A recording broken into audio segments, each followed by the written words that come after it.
Bell बजाओ और समा की खबर से बाखबर हो जाओ। तो इससे क्या होगा? खबरें हो या रीएनेक्टमेंट, या हो सुबह सवेरे के टोटके, समा की खबर चाहिए तो बेल बजाइए।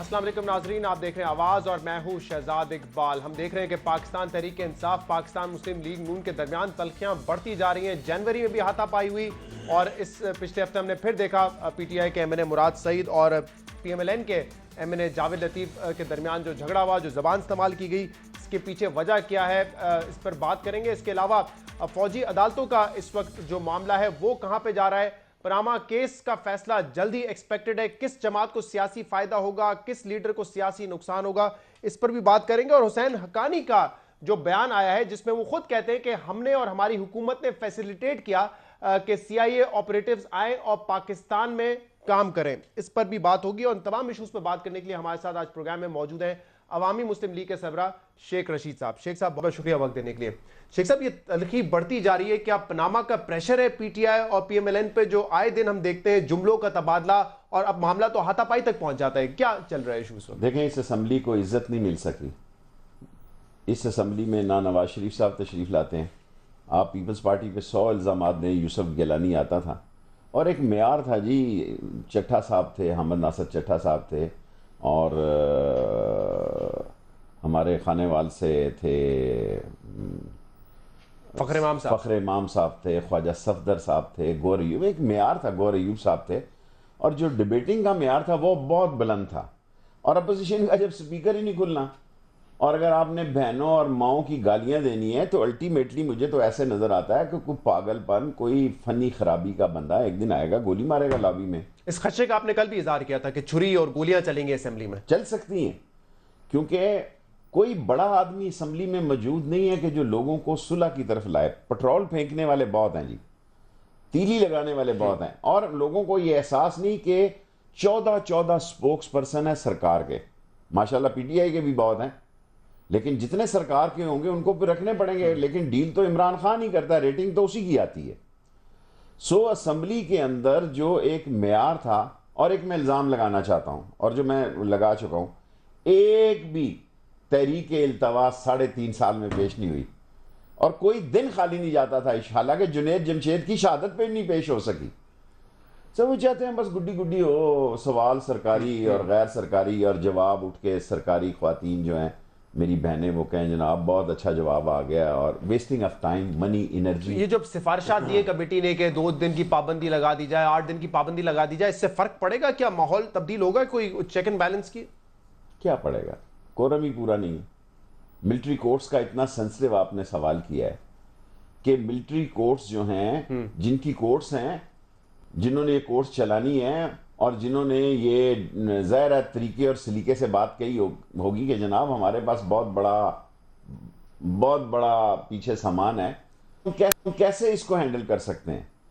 पुलिस की क्या जरूरत है कि ये पंजाब की पुलिस या सिंध की पुलिस, जब हुक्मरान करप्शन में मुलव्वस हों तो अदारे तबाह और बर्बाद हो जाते हैं।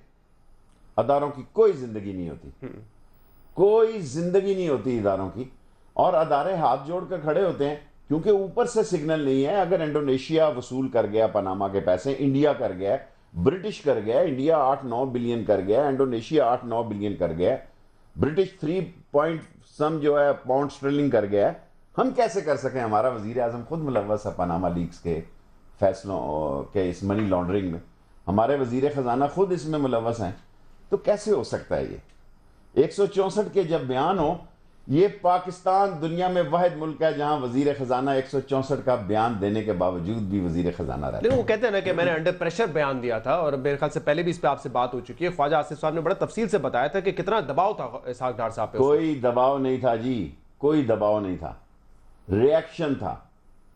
अगर कौम मेरी बात पे यकीन करती है तो उस वक्त जो है वो बड़ा रिएक्शन था डार साहब का नवाज शरीफ साहब के खिलाफ। वो कहते थे मुझे छोड़ के चले गए मुझे, और आप काश वो बयान पढ़ें, अदालत में लोगों ने लगाया है कि एक सफ़े पे 2 दस्तखत है और अदालत टाइम दे रही, आप फ्री हैं।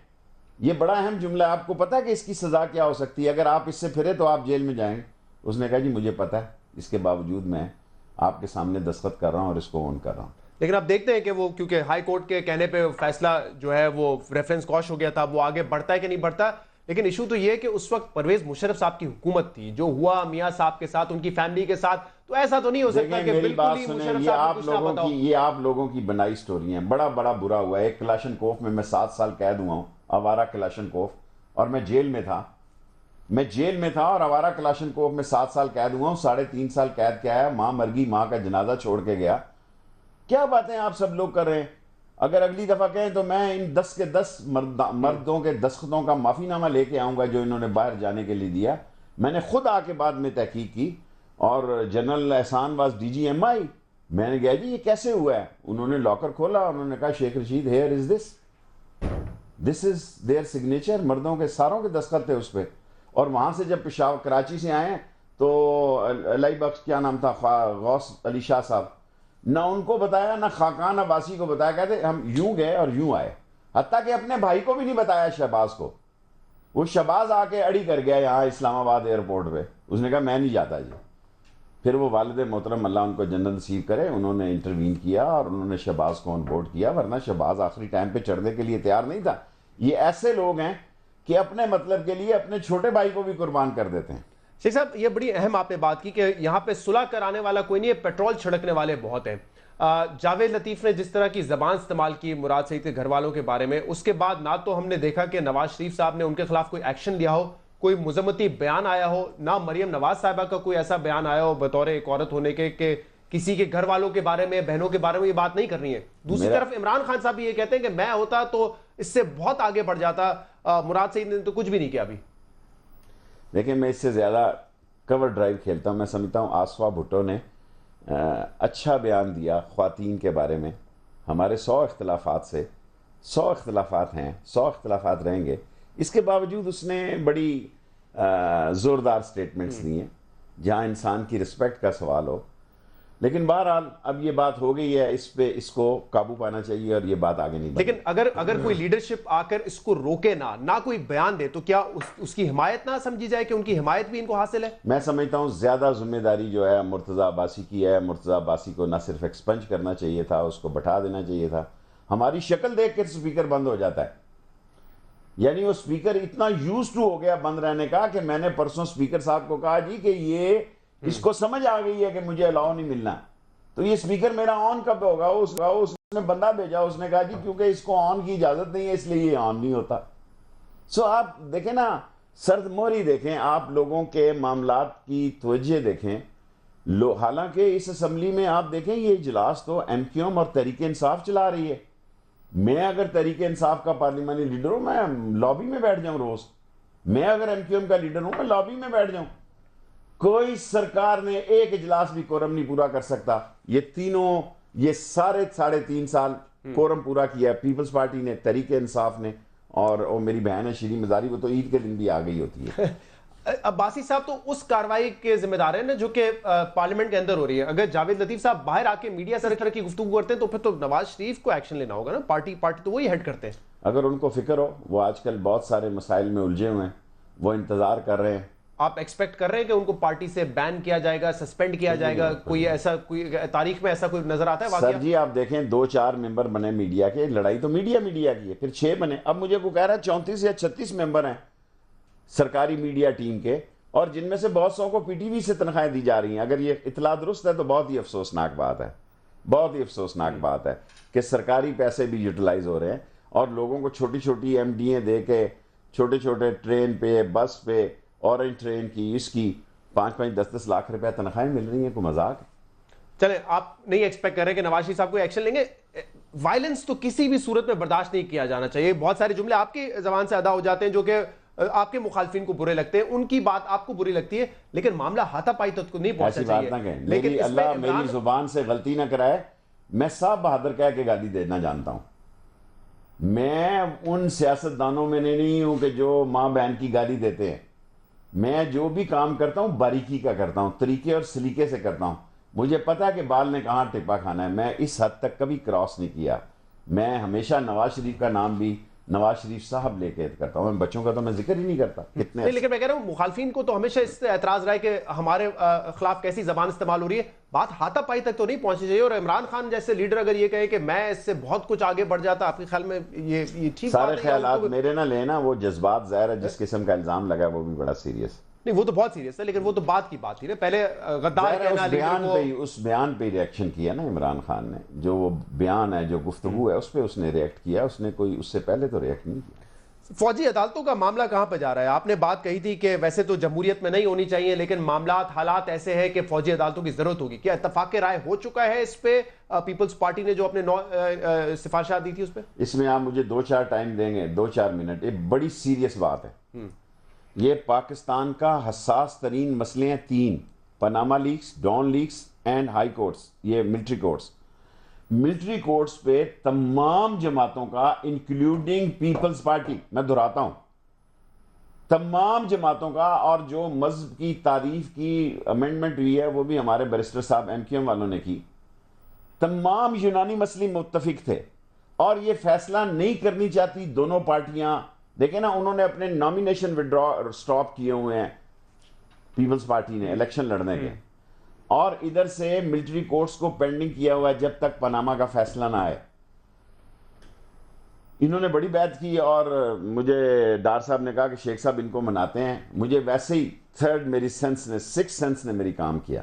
मैं क्या, हमसे यार गोली मत दो इसहाक डार, तुम अंदर से मिले हुए दोनों। ये मैंने उनके सामने पार्टी और पीएमएलएन मैंने कहा आपने मीटिंग की है कल रात जिसमें ये सारी बातें आपने तय की हैं, और ये 9 पॉइंट आपका एजेंडा है। 9 पॉइंट में 3 पॉइंट आपका एजेंडा है, और आप दोनों एक है।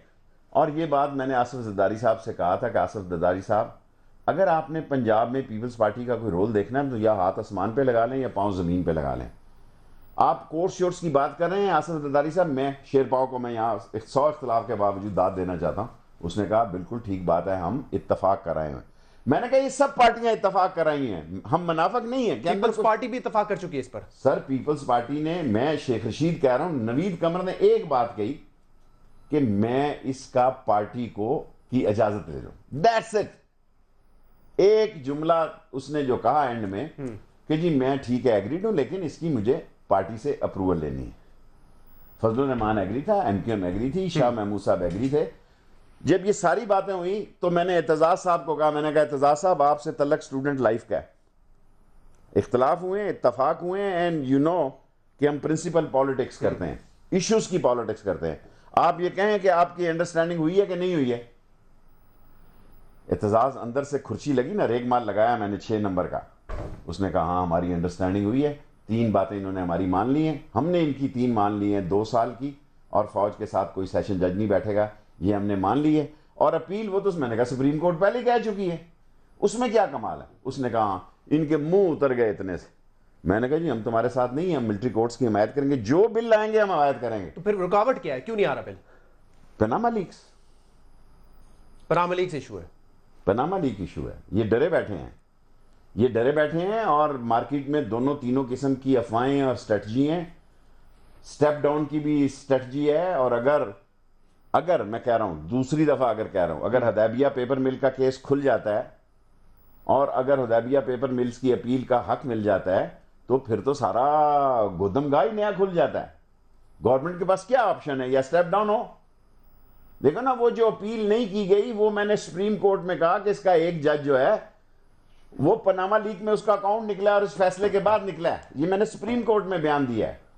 हालांकि कई लॉयर्स ने मुझे कहा कि भाई इस पे हद के इज्जत का केस आप पे हो जाएगा। मैंने कहा अगर मैं गलत कहूंगा तो होगा ना, जब मैं खुद 5 जजों के सामने इतराफ कर रहा हूं कि ये हकीकत है, क्या उनको पास था? सही। तो आप कह रहे हैं कि हुकूमत ने खुद रोका हुआ है बिल और वो इंतजार कर रहे हैं कि पनामा केस का फैसला क्या होगा। देखें, इतने दिनों से 6 तारीख को इन्होंने बिल पेश करना था। जब हमारा इत्तफाक राय हो गया, ये भी मैं बिल्कुल on as a gentleman political worker कहता हूं कि 3 तारीख को सेनेट में पेश होगा और 6 तारीख को ये हम दुआए खैर करके, दुआए खैर मतलब वी से ओके फाइन, 3 को सेनेट में पेश होगा, 6 को सुप्रीम कोर्ट में पेश होगा, और 6 को कौमी असम्बली में पेश होगा। सही। आज 13 हो गई है, और ये 20, 25, 23, 24 ले जाना चाहेंगे till the Panama leaks. Sheikh साहब, आपने भी लेकिन सवाल नहीं उठाया कि पहले भी सनसेट क्लॉज था 2 साल का, 2 साल में कितना हमने बेहतर किया है जुडिशियल सिस्टम को, अपने क्रिमिनल सिस्टम को, जस्टिस सिस्टम को कितना हमने बेहतर किया है? इस पे आप लोगों ने भी सवाल नहीं उठाया, वैसे ही आप राजी हो गए? देखें, हुकूमत फेल हुई है तो ये 2 साल का दोबारा आ रहा है ना। हुकूमत देखें जी, वहां ऐसे लोग भी हैं, मैं नाम नहीं लेना चाहता, जिन्होंने कहा जी 12-13 आदमी सिर्फ फांसी लगाएं। 1200-1300 क्यों नहीं लगाया आपने? मैं पार्टी हेड्स की बात कर रहा हूं, रिप्रेजेंटेटिव की बात कर रहा हूं, जिन्होंने कहा जी सिर्फ 11-12 आदमी आपने हैंग किए। आपने 1200 आदमी क्यों नहीं हैंग किए? हमारे घरों से जनाजे उठे, हमारे भाइयों के जनाजे उठे, आप कह रहे हैं सिर्फ 11-12 बंदे हैंग किए। अंदर की सूरत हाल और बाहर की सूरत हाल, और ये सारी खराबी पीपल्स पार्टी और नून लीग की एक अंडरस्टैंडिंग का हिस्सा है। ये खुद ही आप देखेंगे कि ये एक इत्तफाक राय पैदा करेंगे। मसला दोनों का है, बाकी सारी पार्टियां इत्तफाक है। हमने फजलुर रहमान साहब की जो अमेंडमेंट थी यूनानी मसली कबूल की सबने, और क्योंकि ये दोनों ने कबूल करना है, दोनों पार्टी, और फजलुर रहमान तो चलो बड़े काबिल एहतराम है, आलम दीन है, उनकी बात मानी गई। MQM और पीपल्स पार्टी के बगैर ये मिलिट्री कोर्ट्स का बिल पास नहीं होता। आपने कहा कि मामला पनामा लीक्स का है, तो एक ब्रेक के बाद जरा तफसील से इस पे बात करेंगे। आपने अपना स्वीट शॉर्ट एंड स्मार्ट जो है रिबटल भी दिया था, उस दिन भी मैं अदालत में मौजूद था, और आपने 371 कहा था कि जजेस ने सवाल पूछे जिसका जवाब उनको नहीं मिला, तो फैसला फिर क्या हो सकता है और कितना सियासी नुकसान, कितना सियासी फायदा होगा उन पार्टीज को जिनके हक में या जिनके खिलाफ ये फैसला आएगा, उस पर बात होगी एक ब्रेक के बाद।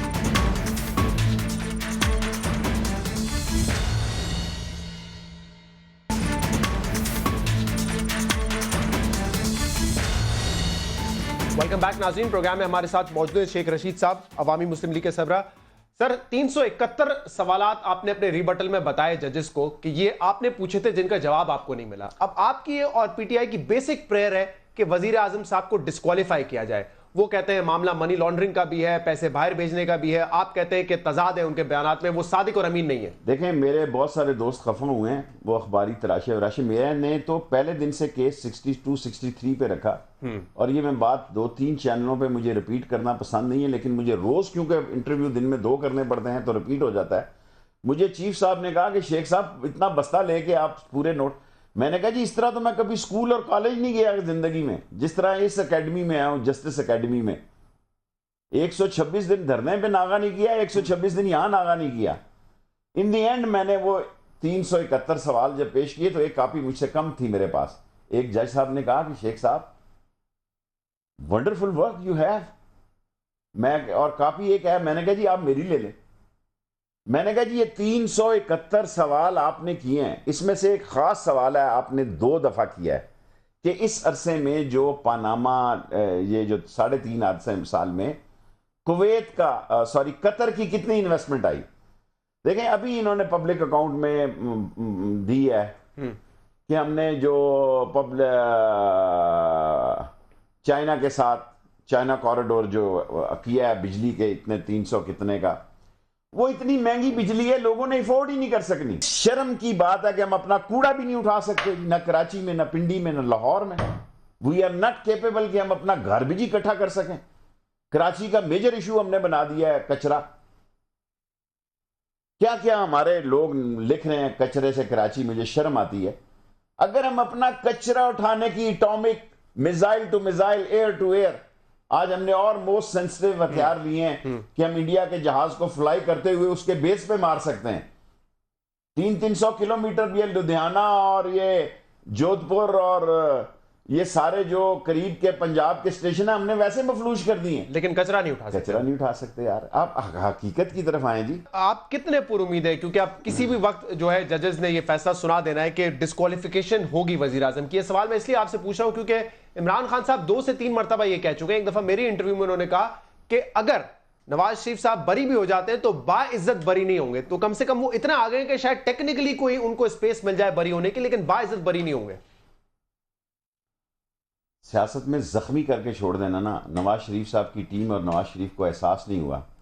मैं एज शेख रशीद अवामी मुस्लिम लीग की के सरबराह की हैसियत से आपको कहना चाहता हूँ कि कौम अगर मेरी बात पे यकीन रखती है कि लाहौर में बगावत थी सियासी, इमरान खान के पास मैं एक दिन पहले गया, मैंने कहा आप आए। उनका बयान बड़ा सॉलिड था। उन्होंने कहा शेख रशीद सब पटवारियों ने बांट दिए टिकट, सब ने दे दिए, राइट।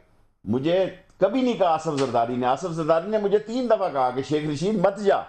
जब मैं उठ रहा था उसने कहा शेख रशीद मत जा, तेरे साथ ज्यादती होगी। मैंने इमरान खान को कहा टिकट ये सरकारी लेंगे। मैं अपने सियासी तजर्बे से कहता हूं कि शेख रशीद का तखलीकी नारा जो है गो नवाज गो जरूर लगाएंगे। ये नारे आपने लगवाए थे वहां पर? ना, कौन ने लगाया? आपने एजाज मौजूद मैं हूं इस नारे का फैसलाबाद में।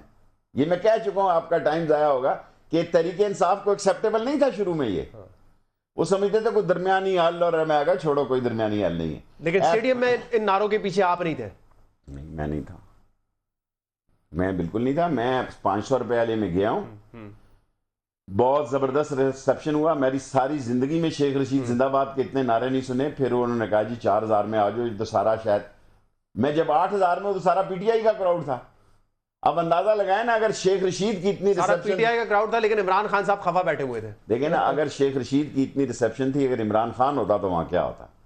ये बात आपने समझाने की कोशिश की थी इमरान खान साहब को, उनकी समझ नहीं? मैं रिक्वेस्ट ही कर सकता हूं। लेकिन क्योंकि इस पीएसएल में आपका कद जो है यहां पे था, और माजरत के साथ पीटीआई और इमरान खान साहब हमें यहां पे नजर आए। उसकी वजह यह कि एक के बाद एक मुतनाज़ा बयान वो देते गए। देखिए, मेरा क्रिकेट कोई खेल नहीं है। मैं गुल्ली डंडा और पिट्ठू गरम और बंटे वाला प्लेयर हूं। लेकिन आपको सही पता था चौका छक्का कब मारना है, और खान साहब को नहीं पता था कि चौका छक्का कब मार रहे हैं। मैंने देखें, अगर मैं रुकता था, क्योंकि आसफ जरदारी स्ट्रीट स्मार्ट है, मैं समझ गया कि इसको कमीशन है। जब ख्वाजा साद रफीद ने मुझे गुलदस्ता भेजा, मैं समझ गया अंदर से ये याद करने जा रहा है। उन्होंने मुझे बड़ा जोर दिया कि जी वो वीआईपी लॉन्ज आपके। मैं कहा यार हम जा रहे हैं। और बाद में जो जूती लड़ाई या जो हुआ, मैं तो देख ना सका, लेकिन मीडिया ने दिखाई है, तो बिल्कुल ठीक होगा। मैं अकेला आदमी अगर जुल्फकार अली भुट्टो का जलसा शेख रशीद तन तनहा पलट सकता है और प्राइम मिनिस्टर और प्रेसिडेंट को एक मैसेज दे सकता है अल्लाह सुब्हान ताला की मदद से, हियर आई एम। और दुनिया के चैनल जो 28 तारीख से ज्यादा, उस वक्त जब मैं उभरता हुआ नौजवान था, उन्होंने कहा कि यार सुसाइड पॉलिटिकल वर्कर। तो मैं ये सोच के गया था कि मेरे साथ ज्यादती हो जाती है, और मेरे साथ ज्यादती अगर हो जाती तो कोई क्यामत ना आ जाती थी। पॉलिटिकल वर्कर हूं ना, मुझे किसी गलतफहमी में शामिल नहीं होना चाहिए। और जो मेरे साथ कर रहे हैं, अगर इख्तदार में उनके साथ होगी तो क्या होगा, इसके लिए वो ज़हनी तौर पर तैयार। कौन था जो जिस शख्स ने आपके ऊपर, वो तो कोई ज़ईफ सा था जिसको शायद आपने माफ भी कर दिया, लेकिन आपने कहा साद रफीक जिम्मेदार है इसके? ऑफ कोर्स, ये सारी स्ट्रेटजी देखें। वो तो वेलकम कर रहे थे आपको, उन्होंने कहा बड़ी अच्छी बात है शेख रशीद साहब आ रहे हैं। वो तो कहते बड़ी अच्छी बात है शेख रशीद साहब मैच देखने आ रहे हैं। ये सारी बातें, ये सारे इम्तहान दे के मैं यहाँ पहुंचा हूँ। मैं वो नहीं हूँ जो शूट अप पैराशूट से गिरा हूँ सियासत में। ये सारे इम्तहान देकर आया हूँ। मैं समझता हूँ कौन कहाँ है और किसकी क्या सोच है। ये जो बयान इमरान खान साहब ने दिए कि पागलपन है पीएसएल का फाइनल करवाना, या फटीचर प्लेयर यहाँ पर आ गए थे, आप समझते हैं कि सियासी तौर पे और वैसे भी उन्होंने क्या ठीक? आप ये तो माने ना कि इमरान खान ने सियासत में फटीचर और रेलू कट्टा, दो नए लफ्ज़, वो अब तो आबद शेर अली सियासत में तो बेशक करें ना अपने मुखालफिन के खिलाफ, लेकिन जो बाहर से खेलने आए फॉरेन प्लेयर्स, उनके खिलाफ तो ना इस्तेमाल करें। इमरान खान प्लेयर है, उसको पता होगा, मैं तो प्लेयर नहीं। लेकिन लफ्जों की जो चुनाव था उससे आप इत्तेफाक करते हैं? आपके ख्याल में ठीक था? फटीचर गैर पार्लिमानी नहीं है, और रेलू कट्टे का मुझे मतलब नहीं पता, ऐसे ही मैं झूठ बोलूं रेलू कट्टा क्या होता है। फटीचर गैर पार्लिमानी नहीं, थका हुआ रिंग पिस्टन बैठे हुए, यूजलेस, और मेहमानों के लिए इस्तेमाल होना था, ये नहीं होना था, ये उनका फैसला। सही। तो क्यों इमरान खान साहब अब ये बातें कर रहे हैं कि टेक्निकली शायद बच जाएं वजीर आजम साहब? आपको भी लगता है कि टेक्निकली सेफ है, और अगर कुछ होना भी है तो अब वो सिर्फ उनके ऊपर इखलाकी तौर पर होगा, या बाइज्जत बरी नहीं होंगे वो? मैं कल के जुमले को दोहराता हूँ कि कानून और नून में से एक का ताबूत जरूर निकलेगा। और मैं पुरुमीद हूं कि अगर आज करप्शन बच गई, आज अगर रंगे हाथों के जी बड़े, मैंने तो सुप्रीम कोर्ट में नवाज शरीफ साहब की तकरीर की सिर्फ एक क्लिप पेश की है। इन वकालाना ने पूरा रजिया भट्ट का नावल पेश किया है, और मैंने एक आध वहां से पढ़े। मैं कहा जी मैं रजिया भट्ट का नावल नहीं पेश करूं। Only one line statement said bye Nawaz Sharif, prime minister of Pakistan, on the floor of the house, कि जनाब कोई आदमी अपनी चोरी और कमीशन की कमाई अपने नाम पे नहीं रखता। इतना बेवकूफ कोई नहीं है कि ये दौलत अपने नाम रखे। सो वो खुद इकरार कर रहा है कि ये सारी सूरत हाल है। और अल्टीमेटली जब आप आईजी को, एसपी को, किसी डायरेक्टर को कहते हैं जनाब अली ये 38 करोड़ रुपया है। मैंने एक ऐसी वहां दलील पेश की कि सारे कहने लगे कि यार आपको सियासत छोड़ के प्रैक्टिस करनी चाहिए। लेकिन शेख साहब, जब आप ये कहते हैं कि कानून और नून में से कोई एक बचेगा, तो आप ये कह रहे हैं कि अगर नून के हक में फैसला आ गया तो इसका मतलब कानून नहीं बचा। करप्शन को इस मुल्क में कानूनी हैसियत हासिल हो जाएगी। लेकिन सर, आसिफ सईद खोसा साहब ने आखिरी दिन यही कहा था आपके रिबटल के बाद कि हम जिसके हक में फैसला कहते हैं वो कहते हैं वाह वाह क्या जबरदस्त इंसाफ किया है, जब हम किसी के खिलाफ फैसला देते हैं तो वही लोग कहते हैं कि इस जज को कुछ नहीं आता, जज ने रिश्वत ले ली, इस तरह के इल्जाम लगते हैं। तो ये तो वही बात होगी ना, नून बच गया तो कानून नहीं रहा। अल्लाह की तरफ से ये सर्कल ऐसे 5 जजों के पास आया जिन पे कोई उंगली नहीं उठा सकता, और Asif Saeed Khosa is a creative man. तो अगर let me finish, he is a dynamic man, he is a futurist man. अब 200 साल पुराना कानून आज की स्काई लैब की चोरियां और आज की इंटरनेट की चोरियों में और आज की पूरे टेलीफोन के अकाउंट ही खींच के ले जाते हैं, उस चोरियों में वो 200 साल का अंग्रेज का कानून उसको नहीं रोक सकता। Asif Saeed Khosa is a creative man, he can give a futuristic decision. अपना कानून क्रिएट करके, स्टेटमेंट इन सुप्रीम कोर्ट, वो अपना कानून क्रिएट करके आप कह रहे हैं कि फैसला दे सकते हैं। He can. He has the knowledge, he has the privilege and he has the credibility that Asif Saeed Khosa can. लेकिन लेट्स सपोज कि फैसला आपकी ख्वाहिश या इमरान खान साहब की ख्वाहिश के मुताबिक नहीं होता, जो आपकी प्रेयर है, तब भी इन 5 जजेस पे आप लोग उंगलियां नहीं उठाएंगे। नहीं, आप समझेंगे इन्होंने अपने मुताबिक इंसाफ किया है। हम यही समझेंगे कि हमने अपने तय नजर से इंसाफ को देखा है, उन्होंने अपनी नजर से इंसाफ को देखा है। हम हार के भी जीतेंगे और लोग जीत के भी हार जाएंगे, क्योंकि सियासी तौर पर, इखलाकी तौर पर और मासेस के तौर पर हम ये केस जीत चुके हैं। हाँ, क्योंकि बहुत सारी बातें सामने आई हैं, कतरी लेटर वगैरह चीजें नहीं सामने आती अगर आप ये केस देखें। कतरी लेटर आपने समा ने तो दिखाया कि पनामा का बताया टी स्टॉल है जी, कतरी चार्ट, इससे ज्यादा इस कौम की तस्दीक क्या हो सके। शेख साहब, मुझे बताएं, 2 चीजें हो सकती है ना, एक तो आपने कहा डिस्क्वालीफाई हो जाए, वो होते हैं, या दूसरा है कि डिस्क्वालीफाई नहीं होते। एक तीसरा ये ऑप्शन डिस्कस हो रहा है कि शायद उनको कहा जाए कि जब तक इंक्वायरी मुकम्मल नहीं होती साइड में हो जाए, आप प्राइम मिनिस्टर ना रहे, साइड में हो जाए। आपके ख्याल में ये है इख्तियार कोर्ट के पास और इससे मुतमईन होंगे आप? देखें, डाउनटाउन रावलपिंडी में तो नाश्ते पे तरह तरह की बातें हो रही हैं। हुदैबिया पेपर मिल का खुलना हो रहा है, डाउनटाउन में ये बात हो रही है कि नवाज शरीफ स्टेप डाउन करेंगे। डाउनटाउन में तो आज ये भी सुबह मेरे नाश्ते पे बात हो रही थी कि डाउनटाउन में स्टेप डाउन नहीं होता, वो जो आपने अदालत में कहा था वो करें, उड़ा दिया। हाँ, उड़ा दिया, जिसमें जज ने कहा था ये लफ्ज ना इस्तेमाल करें क्योंकि हम ये नहीं उड़ाते नहीं किसी को। आपने कहा डाउनटाउन में ये लफ्ज इस्तेमाल होता है, उड़ा दिया। मैंने कहा डाउनटाउन में लोग फैसले पे जाते हैं, वो ये नहीं जाते कि 184/4 और 62-63, वो कहते हैं फैसला ये आया। सही। सो द थिंग, देखें ना, जिस आदमी ने जितना सोचना है, हम जनाब अली हमने अपना केस पूरी तैयारी से और सिद्ध के दिल तरीके से लड़ा, और हमारी पूरी कोशिश थी कि पीपल्स पार्टी भी ऑन बोर्ड होती। मैं 3 दफ़ा एतजाज अहसन साहब के पास लाहौर 2 दफ़ा गया, लतीफ़ खोसा के साथ मैंने 3 दफ़ा खाना खाया। मैंने उन्हें कहा कि पीपल्स पार्टी पनामा लीक्स में पार्टिसिपेट ना करने का सारी उम्र रोना रोएगी, सारी उम्र पछताएगी। 126 दिन सियासत में बहुत बड़े होते हैं जी, बहुत बड़े दिन होते हैं। और जो लोग ये समझते हैं कि धरना कुछ नहीं हुआ, उनको एहसास नहीं कि एक कच्ची कोठी वहां राधा राम बिल्लो की हेडबल की, जहां एक माई बैठी हुई थी, उसने भी देखा कि इमरान खान क्या कह रहा है। सियासतदान का काम तो मैसेज पहुंचाना होता है ना। सही। वोट देना तो कौम का काम है। अगर कौम इसी तरह समझती है कि नहीं ये मसला ठीक नहीं है, हम क्या कर सकते हैं। सही। ब्रेक के बाद एक अहम इशू पर भी बात होगी। हुसैन हक्कानी ने अपने आर्टिकल में ये लिखा है कि जब वो एम्बेसडर थे अमेरिका में तो उस वक्त उन्होंने फैसिलिटेट किया, उस वक्त की हुकूमत ने फैसिलिटेट किया कि CIA ऑपरेटिव्स आए और पाकिस्तान में ऑन ग्राउंड आकर काम करें। इस पर बात होगी एक ब्रेक के बाद।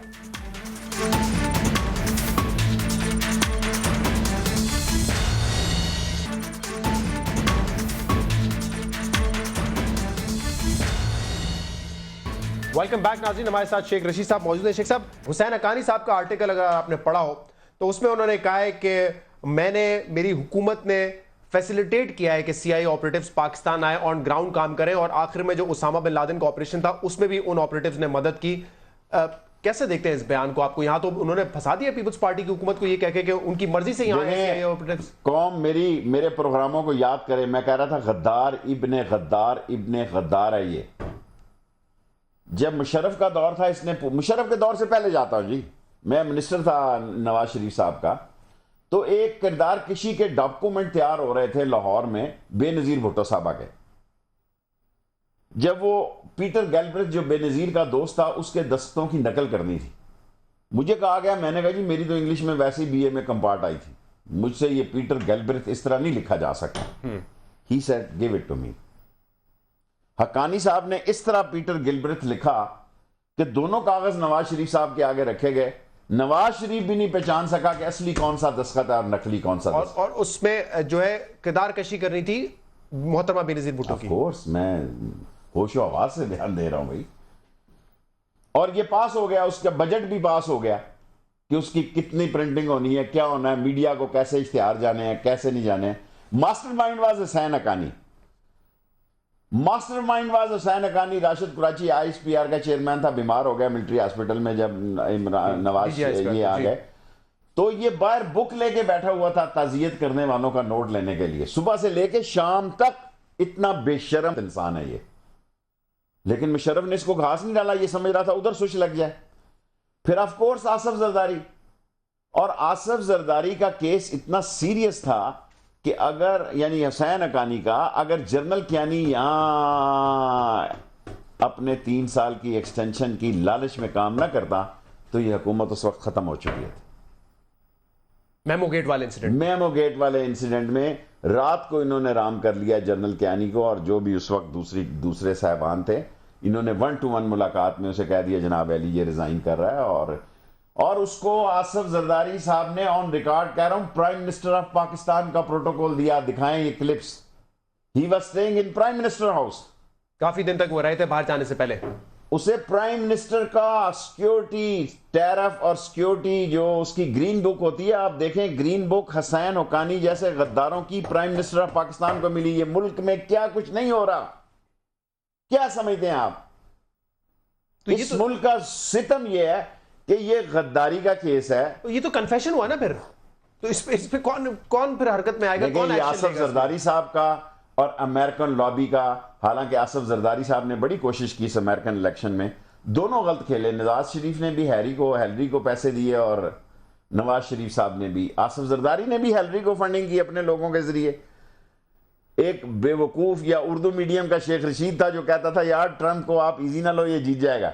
ऐसी बात करते हो, लेकिन यहाँ पीपल्स पार्टी तो जाहिर सी बात है पीछे हट गई, कह रही है हमारा तो उससे कोई ताल्लुक नहीं, हमने कहीं कोई अप्रूवल नहीं दिया कि सीआईए ऑपरेटिव्स आए और यहाँ पर काम करें। तो हुसैन हक्कानी साहब पे क्या होगा? वो तो वैसे ही मुल्क से बाहर है, केस जो चल रहा था। जस्टिस जावेद इकबाल के पास मैंने सबमिट दिया था, एक सेठी साहबा ने, सेठी साहबा की एक नरगिस सेठी साहब के मेरे पास डॉक्यूमेंट थे, मैंने सबमिट किए कि ये सारे मिले हुए थे।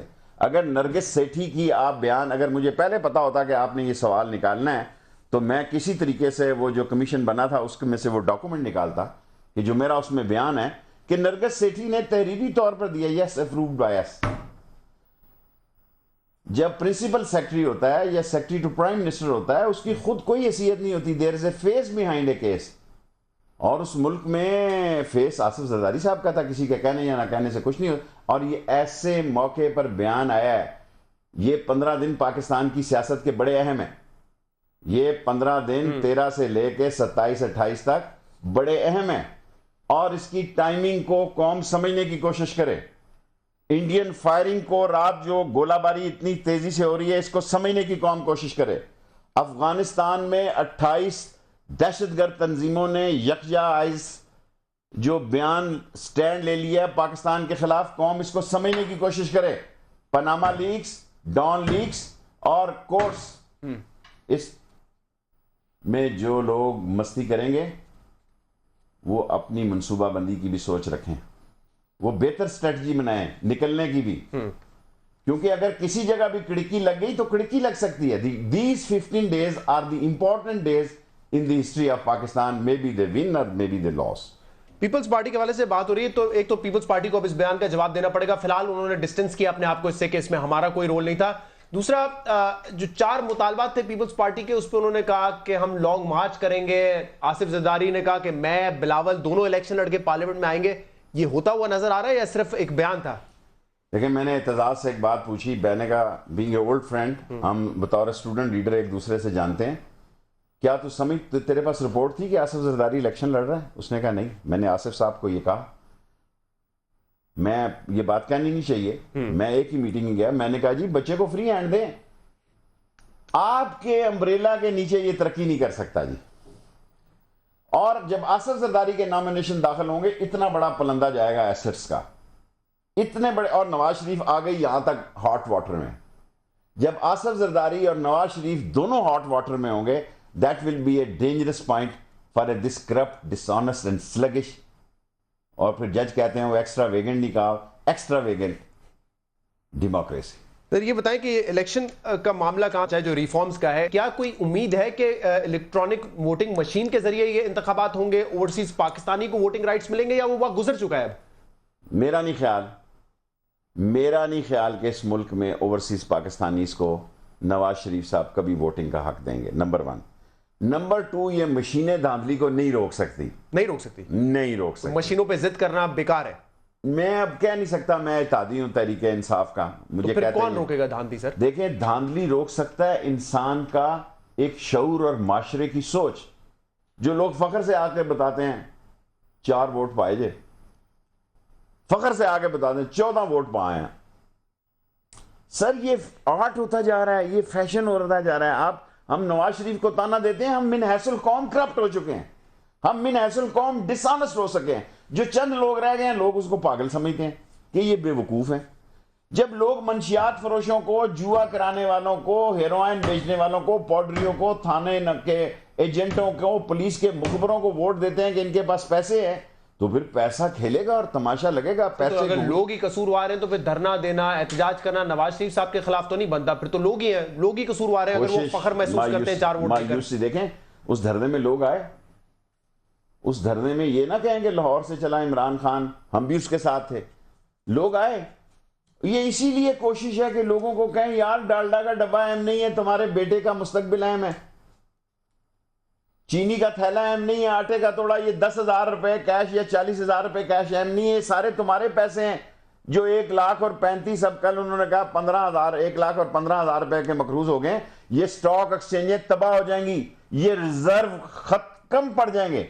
ये 2017 पाकिस्तान की सियासत का बहुत ही गंभीर, अहम और पेचीदा साल है। और ये जिसमें हम लगे हुए हैं कि चाइना कॉर्नर में सबसे बड़ा इसका हामी हूं, but you will see the result. तो आप कह रहे हैं बैंक करप्सी और सारे मामलात, और हम सिर्फ चाय के खोखे बनाने के लिए होंगे, छलियां बेच रहे होंगे जी उधर, तो छली गर्म करके कि छली ले लो, छली ले लो।